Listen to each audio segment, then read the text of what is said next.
ನಿಮಗೆಲ್ಲ ಗೊತ್ತಿರುವ ಹಾಗೆ ಶಿಕ್ಷಕರ ನೇಮಕಾತಿ ಬಗ್ಗೆ ಅನೇಕ ಚರ್ಚೆಗಳು ನಡೀತಾ ಇದೆ ಮತ್ತು ಶಿಕ್ಷಕರ ನೇಮಕಾತಿ ಬಹಳ ಬೇಗ ಆಗುತ್ತೆ ಅಂತಕ್ಕಂಥ ಮುನ್ಸೂಚನೆ ಕೂಡ ಕಂಡು ಬರ್ತಾ ಇದೆ.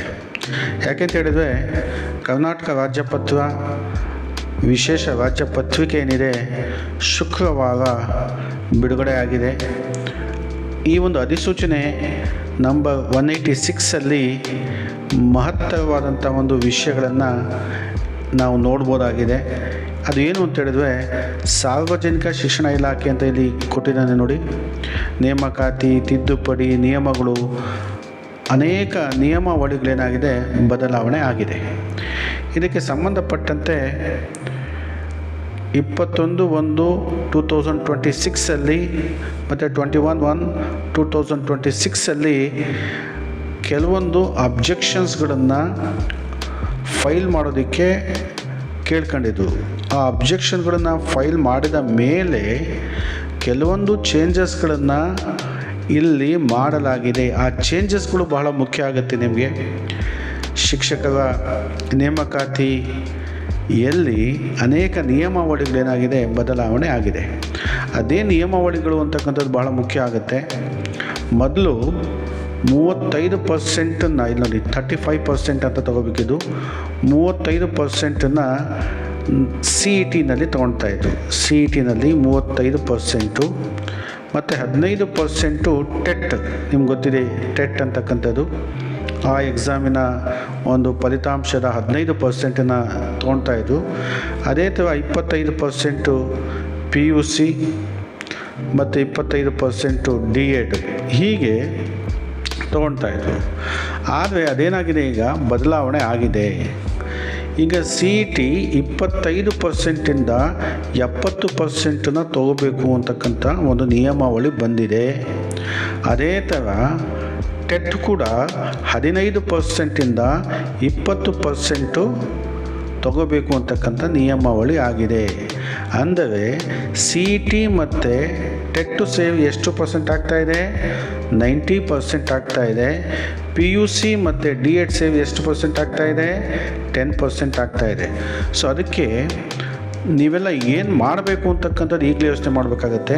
ಯಾಕೆಂದರೆ ಟೆಟ್ಟಲ್ಲಿ 20% ತೊಗೊಳ್ತಾ ಇದ್ದಾವೆ, CET-ನಲ್ಲಿ 70% ತೊಗೊಳ್ತಾ ಇದ್ದಾವೆ.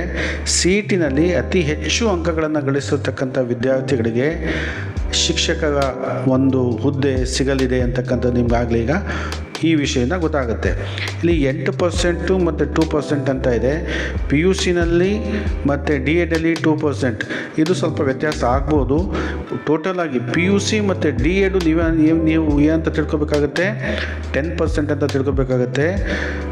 8% ಮೇ ಬಿ ಅವರು D.Ed-ಅನ್ನು ತಗೋಬೋದು ಮತ್ತು 2% PUC-ನ ತಗೊಳ್ಳೋ ಚಾನ್ಸಸ್ಸು ಇರುತ್ತೆ. ಟೋಟಲಾಗಿ 100% ಹೀಗಾಗುತ್ತೆ.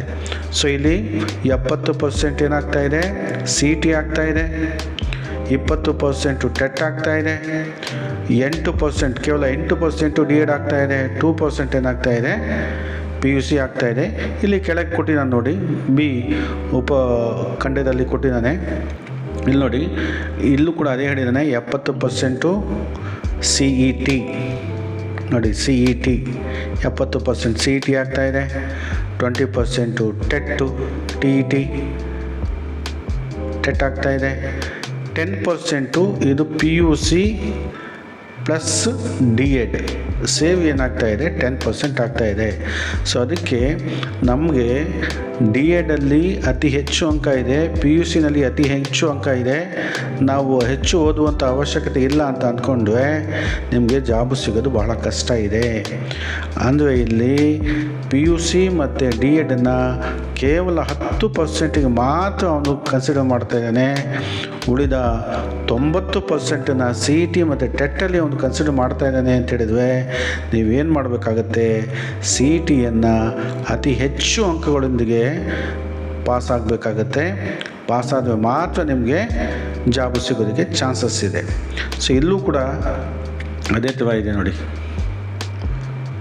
ಇಲ್ಲಿ B.Ed-ಗೆ ಸಂಬಂಧಪಟ್ಟಂತೆ ನೋಡಿ, ಇಲ್ಲಿ 50% ಮೊದಲಿತ್ತು, ಇಲ್ಲಿ 70% ಮಾಡಿದ್ದಾವೆ. ಇದು B.Ed ವಿದ್ಯಾರ್ಥಿಗಳಿಗೆ 70% CET ಆಗುತ್ತೆ, 20% ಟೆಟ್ ಆಗುತ್ತೆ,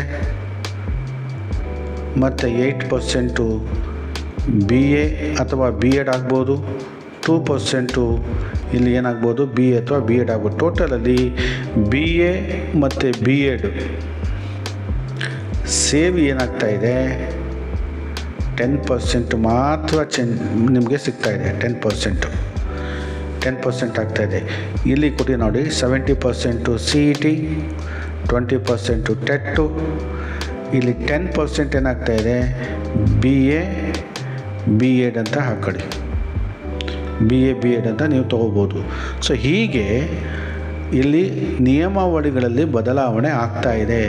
ಈ ನಿಯಮಾವಳಿಗಳು ಏನು ತೋರಿಸ್ತಾ ಇದೆ ಅಂತ ಹೇಳಿದ್ರೆ, ಯಾವ ಕ್ಯಾಂಡಿಡೇಟು ಕಾಂಪಿಟೇಟಿವ್ ಎಕ್ಸಾಮನ್ನು ಅತಿ ಹೆಚ್ಚು ಅಂಕಗಳೊಂದಿಗೆ ತೇರ್ಗಡೆ ಆಗ್ತಾನೆ, ಆ ಕ್ಯಾಂಡಿಡೇಟ್ಗೂ ಮಾತ್ರ ಶಿಕ್ಷಕ ಆಗೋದಕ್ಕೆ, ಆ ಹುದ್ದೆಯನ್ನು ತೊಗೊಳೋದಕ್ಕೆ ಅರ್ಹನಾಗ್ತಾನೆ ಅಂತಕ್ಕಂಥದ್ದು ಗೊತ್ತಾಗ್ತಾ ಇದೆ. ನನಗೆ BA-ನಲ್ಲಿ 90% ಇದೆ, B.Ed-ಅಲ್ಲಿ 95 ಇದೆ, 98 ಇದೆ, ನನಗೆ ಜಾಬ್ ಸಿಗ್ಬಿಡುತ್ತೆ ಅಂತ ಅಂದ್ಕೊಂಡ್ರೆ ಸಾಧ್ಯ ಇಲ್ಲ. ಯಾಕೆ ಅಂತ ಹೇಳಿದ್ರೆ ಅಲ್ಲಿ ತೊಗೊಳೋದು ಕೇವಲ ಎಷ್ಟು ಪರ್ಸೆಂಟು, 10% ಮಾತ್ರ ತೊಗೊಳ್ತಾ ಇದ್ದಾವೆ. ಉಳಿದ 90% ಯಾವುದಕ್ಕೆ ಮೀಸಲು ಇಡ್ತಾ ಇದ್ದಾವೆ, CET ಮತ್ತು ಟೆಟ್ಟು ಅಂಥೇಳಿದ್ರೆ ಕಾಂಪಿಟೇಟಿವ್ ಎಕ್ಸಾಮಿನೇಷನ್ಗೆ ಮಾತ್ರ ಇಲ್ಲಿ ಹೆಚ್ಚಿನ ಆದ್ಯತೆ ಇದೆ. ಅದಕ್ಕೆ ತಾವೆಲ್ಲರೂ ಕೂಡ ಯಾವ ಕ್ಯಾಂಡಿಡೇಟು ನಾನು ಜಾಬನ್ನು ತಗೊಳ್ಳೇಬೇಕು, ಟೀಚರ್ ಆಗಲೇಬೇಕು ಅಂತಕ್ಕಂಥ ಆಸೆಯನ್ನು ಇಟ್ಕೊಂಡಿರ್ತಾರೆ, ಅವರು ಅತೀ ಹೆಚ್ಚು ಶ್ರದ್ಧೆಯಿಂದ ಕಷ್ಟಪಟ್ಟು ಓದಲೇಬೇಕಾಗತ್ತೆ. CET-ನಲ್ಲಿ ಅತಿ ಹೆಚ್ಚು ಅಂಕಗಳನ್ನು ಗಳಿಸಿದ್ರೆ ಅವ್ನಿಗೆ ಜಾಬ್ ಸಿಗುತ್ತೆ. ನಮಗೆ BA B.Ed ಏನಾದರೂ ತುಂಬ ಅಂಕಗಳು ಬಂದಿದೆ ಅಂತ, ತುಂಬ ಪರ್ಸೆಂಟೇಜ್ ಬಂದಿದೆ ಅಂತ ಹೇಳ್ಬಿಟ್ಟು ನೆಗ್ಲೆಕ್ಟ್ ಮಾಡಿದ್ರೆ ಅಂದವ್ರಿಗೆ ಜಾಬ್ ಸಿಗೋದು ಭಾಳ ಕಷ್ಟ ಇದೆ. ಸೊ ಈ ಒಂದು ಎಲ್ಲ ವಿಷಯಗಳಿಂದ ನಮಗೇನು ಗೊತ್ತಾಗ್ತಾ ಇದೆ ಅಂತ ಹೇಳಿದ್ರೆ, ಈಗಾಗಲೇ ಅಧಿಸೂಚನೆ ಇದು ಬಂದಿದೆ ಅಂತ ಹೇಳಿದ್ರೆ, ಈಗ ಸದ್ಯದಲ್ಲೇ ನೋಟಿಫಿಕೇಷನ್ ಆಗ್ತಕ್ಕಂಥ ಸಾಧ್ಯತೆ ಇದೆ. ಅದಕ್ಕೋಸ್ಕರ ತಾವೆಲ್ಲರೂ ಕೂಡ ಶ್ರದ್ಧೆಯಿಂದ ಕಷ್ಟಪಟ್ಟು ಓದಿ CET-ನಲ್ಲಿ ಅತಿ ಹೆಚ್ಚು ಅಂಕಗಳನ್ನು ಗಳಿಸಿ ಟೀಚರ್ ಹುದ್ದೆಯನ್ನು ಪಡ್ಕೊಳ್ಳಿ ಅಂತ ಹೇಳಿ ನಾನು ಈ ಒಂದು ವಿಡಿಯೋನ ಮುಗಿಸ್ತಾ ಇದ್ದೀನಿ. ನಿಮಗೆ ಇಂತಹದೇ ವಿಡಿಯೋಗಳು ಮುಂದೆ ಬೇಕು ಅಂತ ಅನಿಸಿದ್ರೆ ನನ್ನ ಈ ಒಂದು ಚಾನಲನ್ನು ಸಬ್ಸ್ಕ್ರೈಬ್ ಮಾಡ್ಕೊಳ್ಳಿ ಅಂತ ಹೇಳ್ತಾ ನಾನು ಈ ಒಂದು ವಿಡಿಯೋನ ಮುಗಿಸ್ತಾ ಇದ್ದೀನಿ. ಧನ್ಯವಾದಗಳು.